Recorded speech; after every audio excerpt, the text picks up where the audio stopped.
Chancellor ज़राई university Tando Jam फ़तेह मोहम्मद मरी ने कहा कि हमारी शनाख्त मुख्तलिफ है, मगर हम सबको मिलकर अपने लोगों, इलाकों और सबसे बढ़कर पाकिस्तान के लिए काम करना चाहिए, क्योंकि अपनी कौम की शनाख्त के साथ साथ हमारा पाकिस्तान हमारी सबसे बड़ी शनाख्त है। इन ख्यालात का इज़हार उन्होंने टंडोजाम ज़राई यूनिवर्सिटी में divisional director information Hyderabad Sawai Khan Chalgari की तसनीफ़ करदा किताब चलगरी कबीले की तारीख की तकरीब रहनुमाई से बहैसियत मेहमान खुसूसी खिताब करते हुए किया।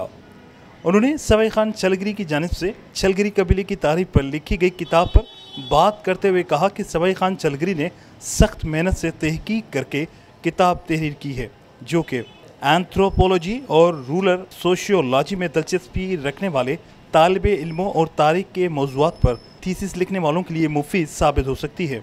उन्होंने कहा कि इस किताब का दीगर ज़बानों में भी तर्जुमा किया जाना चाहिए। तकरीब से खिताब करते हुए वाइस चांसलर सूफी यूनिवर्सिटी परवीन मुंशी ने अपने खिताब में कहा कि मैं एक तालीमदान हूँ। तालीमदान होने के नाते इस किताब को एक तहकीकी किताब समझती हूँ, जो कि तहकीक करने वालों के लिए इंतहाई मुफीद साबित होगी।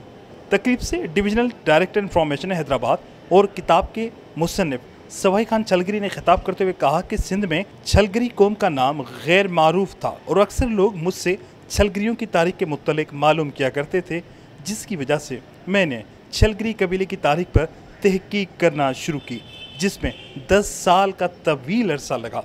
उन्होंने कहा कि छलगरी कबीले के लोग बलूचिस्तान के बरनाई और कोहलों के इलाके से हिजरत करके सिंध में आबाद हुए। उनका मजीद कहना था कि छलगरियों ने अंग्रेज़ों के ख़िलाफ़ भी सिफ़े अव्वल में लड़ने वालों के साथ मिलकर लड़े। इस मौके पर बलूचिस्तान और सिंध के दूर दराज इलाकों से आए हुए छलगरी कबीले के लोगों की तकरीब में शिरकत करने और उनकी हौसला अफजाई करने का शुक्रिया अदा किया। कैमरामैन उमर हयात के साथ इमरान शलकियारी, धूम न्यूज़ 24/7 टंडोजाम।